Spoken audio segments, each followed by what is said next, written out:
Our research titled Restaurants Level of Satisfaction on Rider Service in Calapan City. I'm Jamie Flor de Lisa. I'm Grace Quario. I am Clarice D. Barwell. Introduction. Riders in the restaurant industry have a number of ways they affect the food delivery and your restaurant. The first and foremost is the way such riders handle the food in an order they are delivering. You need to ensure that the riders that are employed have adequate training to allow them to minimize, if not completely avoid, mishandling of food. Hygiene and careful handling ensure food reaches your customers in an satisfactory condition. Riders also need adhering to food quality standards when they are transporting food. This is the responsibility of the delivery service on your restaurant to take the step to make sure riders have the proper tools to deliver food that is kept safe and hygienic through the process. Restaurants and other food delivery businesses are choosing to provide food delivery options to their customers to keep up with demands and changing trends. Some restaurants choose to do it themselves with online ordering systems or choose to independent platforms.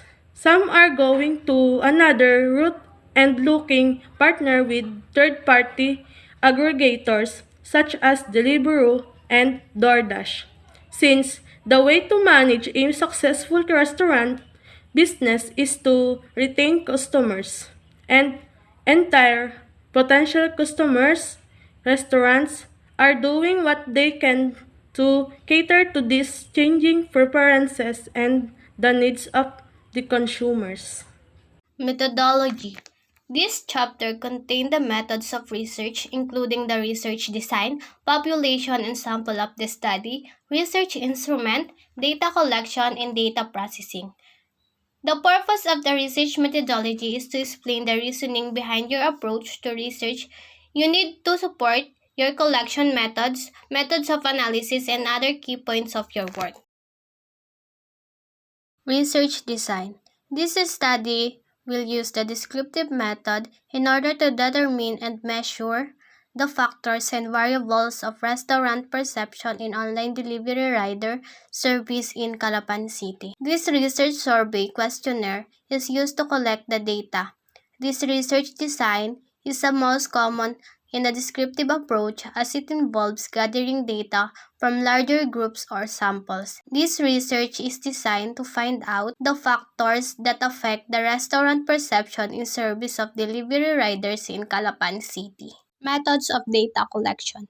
Before the administration of the questionnaire to the respondents, the researchers wrote a letter of request to the concerned authority for the access to involved people.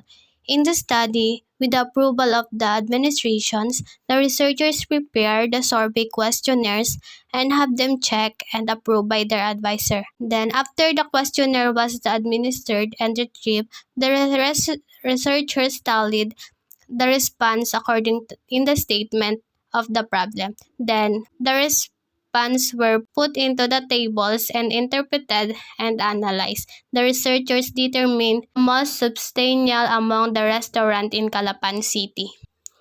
Research instrument. In this study, the researcher will be using the survey questionnaire to gather the needed data for the study.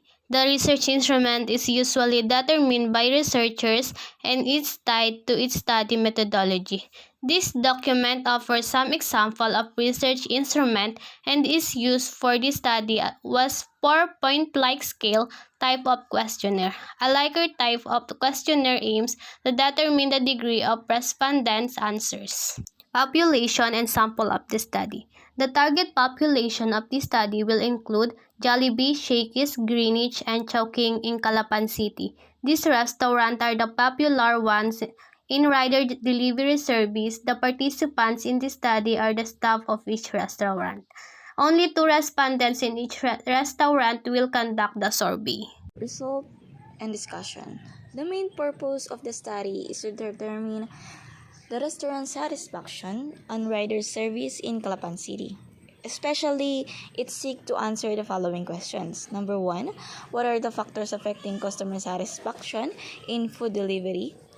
Number 2, what are the usual complaints posted by clients using online delivery?